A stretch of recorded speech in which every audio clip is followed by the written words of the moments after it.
It was kind of a borderlands neighborhood at one time. It's not anymore. So I'm looking for any way to cross. The goal is to get to the end, and with the help of God, everything is possible, right? These are people. I don't care what you tell me. You know, I don't care if they're Mexicans. I don't care where they came from. When you're out here and it's the summertime, dehydration happens so fast that when it happens, you're done.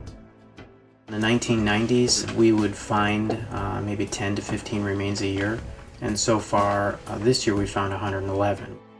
It shouldn't be a death sentence for anybody to walk across this desert. We value, life as an agency. There's this illegal that looks like he's sick. Please call the Border Patrol. And that was the last we heard. Next thing we found him, he was already dead. The border is a 362-mile stretch of land fraught with danger. There are currently about 11 million undocumented immigrants living in the U.S. Hundreds die each year while crossing the desert to enter the country. Border Patrol is the least of their worries, overshadowed by risk of animal attacks, dehydration, exhaustion, or betrayal by the guides they trusted to lead them across. The reasons for crossing vary, sometimes leaving other family members behind. Herman has been traveling from Honduras for more than 4 months to seek a more stable life in the U.S. Well, the truth is, that is my goal, to cross into the United States and work hard for them, to be able to give them a good education, where if I can bring them in the future, I can bring them so they can have a better life, and my parents too.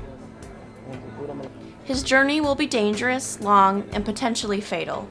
Yet he, and many others, still choose to cross. Thirst and physical exhaustion are major killers in the unrelenting desert. The land often disorients dehydrated migrants as they trek across the challenging terrain. Samaritans leave water bottles for passing migrants in areas where bodies are often uncovered. However, despite their efforts, migrants still fall due to severe dehydration. Many pass by without seeing the water hidden amongst the shrubs. And even if they find and depart with a water supply, migrants are still unprepared for the desert crossing with only one bottle. Green Valley Samaritan Ricardo Osborne and Harry Smith explain.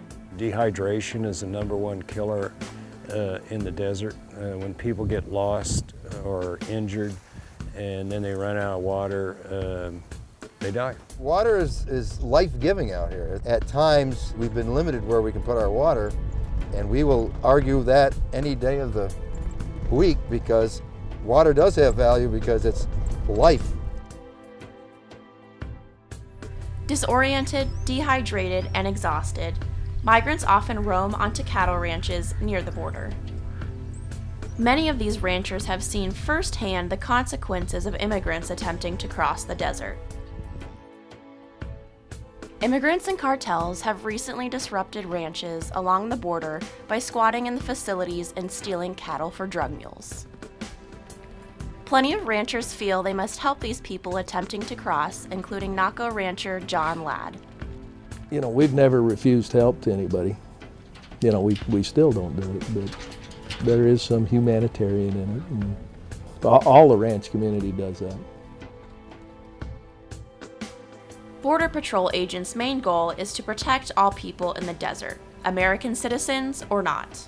Guides and smugglers can take advantage of desperate migrants, forcing them to help carry the drugs on the journey or otherwise pay a large fee. This can be dangerous for migrants. Tucson border agent Vicente Paco explains. The migrants are seen as a monetary value. They're not seen as a human being. One of the things that they're doing is they're bringing them across saying it's going to be a short walk. Well, if it's a group and somebody gets injured, the smuggler leaves that person to their fate, out there. They're not going to jeopardize their whole load because that's how they're seen. They're seen as a load. You might have, we're going to take you to Phoenix. We're going to walk for a couple of miles, a couple of hours. For whatever reason, something falls out within their plan. So then that jeopardizes the smuggler. Then he just abandons them.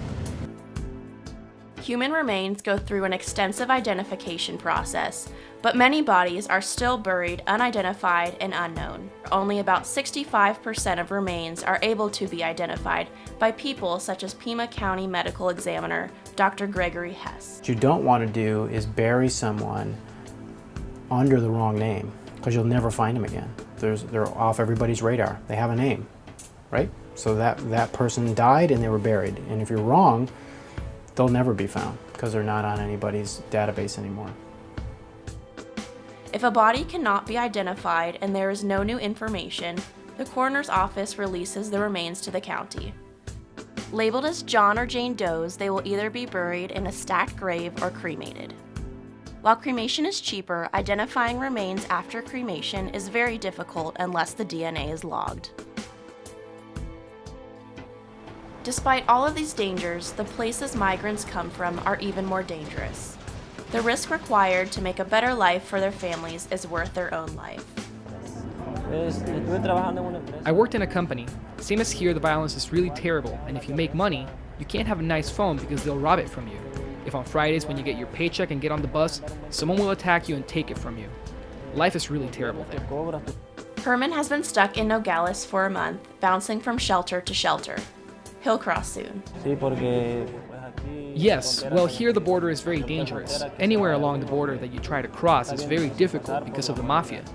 With confidence in God and waiting for God to give me strength and give us the right moment for us to cross to have what we need in the future.